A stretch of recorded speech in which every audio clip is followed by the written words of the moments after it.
कुनै पनि व्यापार व्यवसाय गर्नलाई तपाईलाई धेरै कुराहरू चाहिन्छ, तर मुख्य कुरा भनेको मानिस चाहिन्छ। चाहे त्यो तपाईको बजारको सामानहरू उपभोग गर्ने व्यक्तिहरू हुन् अथवा ग्राहकहरू हुन्, अथवा तपाईको त्यो ग्राहक समक्ष पुर्याउनको लागि उत्पादन चरणमा विभिन्न प्रोसेसिङको कामहरू गर्ने, प्याकेजिङको काम गर्ने अथवा उत्पादन गर्ने काममा संलग्न व्यक्तिहरू हुन्।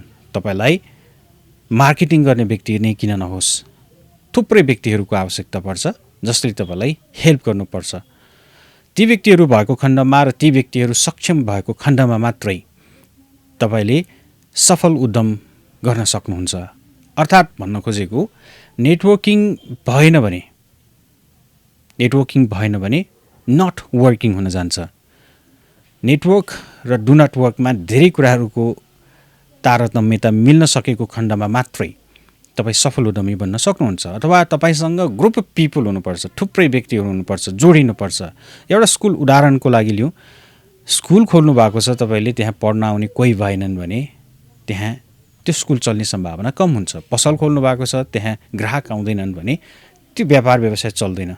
अर्थात् जो मान्छे जति धेरै मानिसहरूसँग आबद्ध हुन्छन्, एकअर्का बीचको सहयोगको आदान प्रदान हुन्छ, व्यापार व्यवसाय हुन्छ, ट्रान्ज्याक्सन हुन्छ, त्यस्तो अवस्थामा मात्रै व्यापार अगाडि बढ्न सक्छ। अर्थात् नेटवर्किङ भएका उद्यमीहरूले व्यापार व्यवसायलाई चरम सीमामा पुर्याउन सक्छ। व्यापार केवल उत्पादन वा सेवा दिनु मात्र होइन, सम्बन्ध निर्माण गर्नु पनि हो।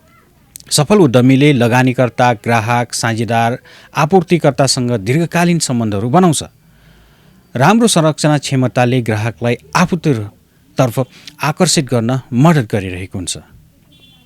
यसैले तपाईले यो कुरालाई पनि जोड दिएर उद्यमशीलताको बाटोमा हिँड्नुभयो भने धेरै नै सहयोग हुनेछ।